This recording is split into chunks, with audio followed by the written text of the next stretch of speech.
It's so funny. This thing goes live before it tells me it's going live because I'm broadcasting from Zoom. So, anyways, so I stand there with a blank look on my face for a while. Hi, everybody. I'm Karen Seltz. Good to see you here. I have stretched myself to go live for 8 days in a row. So, this is day 3 for me.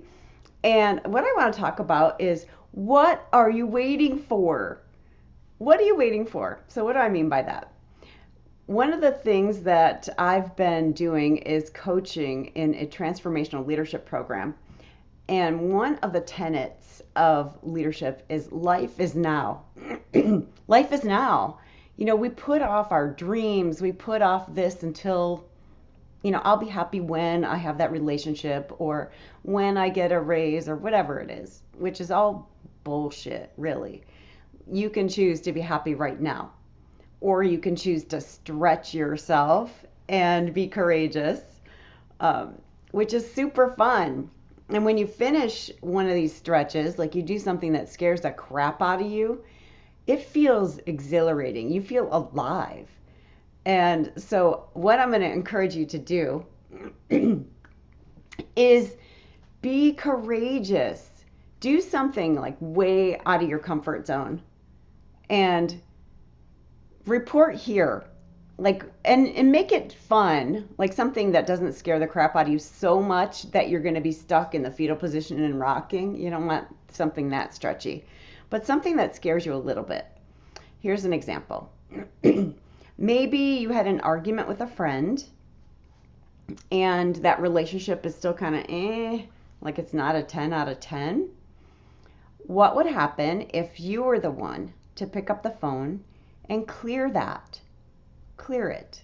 So I'll give you an example of how to clear. You come from a place of 100% responsibility. So I'm responsible for the entire breakdown that occurred. Now, of course, that's not the case. It takes two to tango, right? But if you come from that place, it will be so well received. It just will. And you come from your heart. So it looks like this. I acknowledge that I broke my word when I said I would be there at 6 o'clock, and then I called you at 6:15 and said, you know what, something came up, I can't make it. I acknowledge that that must have not felt good for you. And what was underneath that was selfishness. I decided that I would rather be lazy than be there for you, whatever it was. Just like you really got to get clear on what it is that was underneath it for you. And it's not like something surface, like I was tired. Like underneath giving into the tiredness is selfishness or a desire for comfort, something deeper.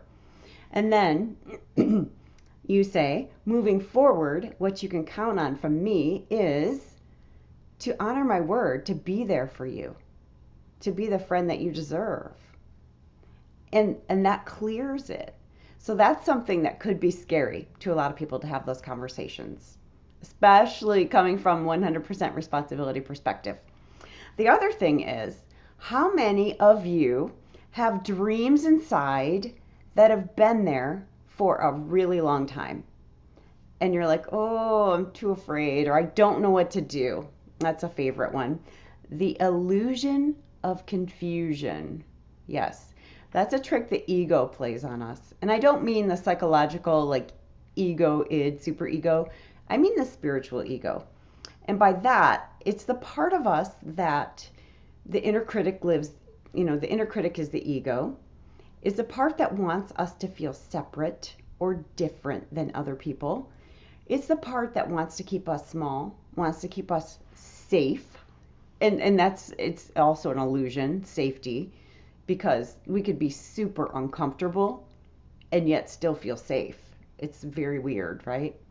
Like that's how people get stuck in abusive relationships. They're comfortable there. I don't know how, right? It just happens over time.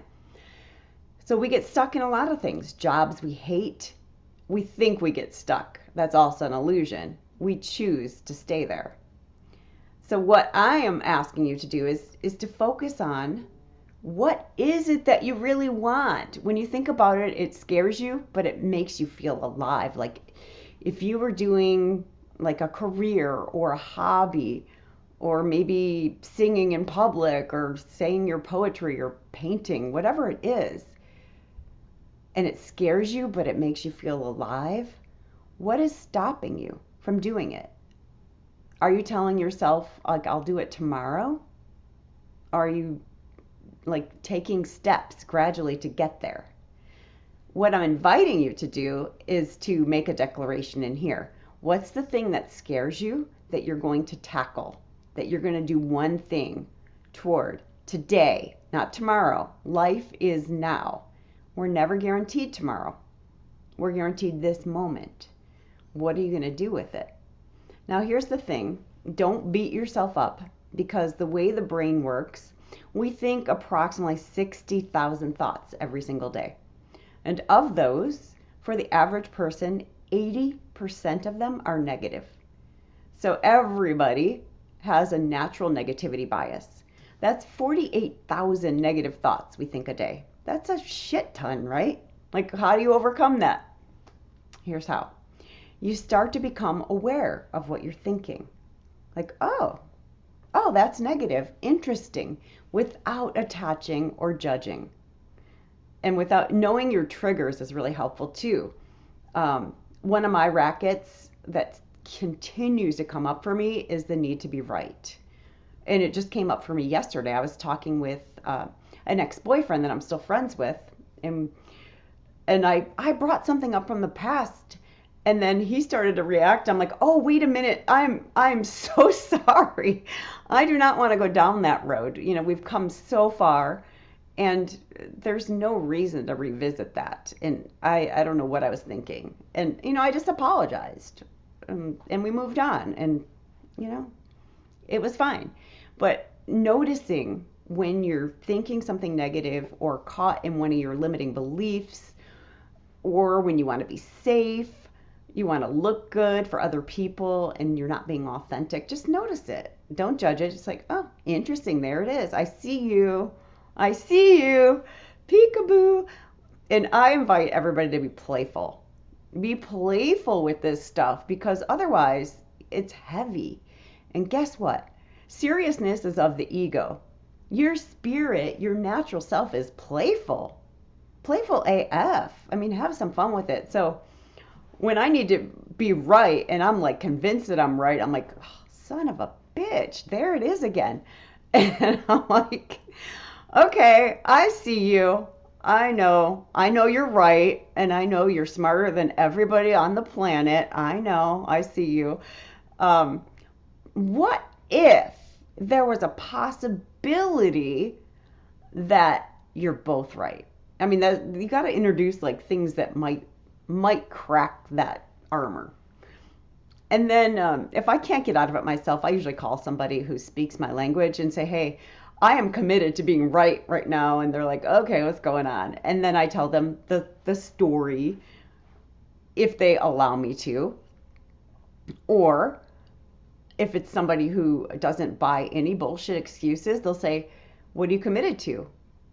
And if I say I'm committed to connection and unconditional love, then that will shift me immediately, because I can't be committed to connection and unconditional love and be committed to being right.